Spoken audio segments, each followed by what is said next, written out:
কোনো সময় ঘটে যেতে পারে বড় ধরনের একটু দুর্ঘটনা। বলছিলাম কুমিল্লার ১৪ গ্রাম উপজেলার ২ নং উজুরপুর ইউনিয়নের মিয়াবাজার স্কুল রোডের কথা। আপনারা ভিডিওর দৃশ্যে দেখতে পাচ্ছেন বাঁশ দিয়ে টাঙ্গানো লাল কালারের নেটের একটি নিশানা। গত কিছুদিন যাবৎ এই দৃশ্যটি দেখতেছি, কোনো ধরনের সমস্যার সমাধান দেখতেছি না, কোনো ধরনের পদক্ষেপ দেখতেছি না।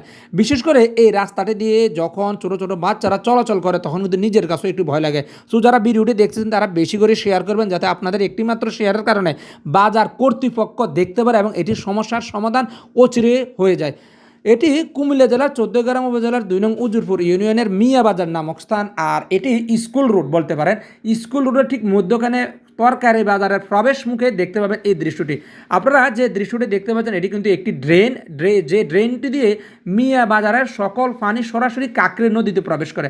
গত কিছুদিন আগে যখন এই রাস্তাটি ফাঁকা হয়েছিল তখন কিন্তু এখানে একটা স্ল্যাব ছিল।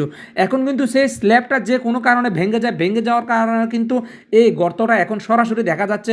আর বৃষ্টির সময় দেখা যায় বাজারে এক ধরনের জ্যাম লেগে থাকে এবং বাজারে আগমনকারী কাস্টমারগণ এবং এই রোডটা দিয়ে চলাচল করে স্কুল, কলেজ, মাদ্রাসার ছাত্রছাত্রী এবং মিয়াবাজার প্রাইমারি স্কুলের কোমল মতি ছোটো ছোটো বাচ্চারা কিন্তু যখন রাস্তাটা দিয়ে যায় নিজের কাছেও কিন্তু ভয় লাগে, অনেকটা কিন্তু রিক্সেবল হয়ে যায়। সো আপনারা যারা ভিডিওটি দেখতে চান সবাই আশা করি শেয়ার করে দেবেন, যাতে এই সমস্যার সমাধানটি অতি দ্রুত হয়ে যায় এবং বাজার কর্তৃপক্ষ এই বিষয়টির দিকে বিশেষভাবে নজর করে। আল্লাহ হাফেজ, সবাই ভালো থাকবেন।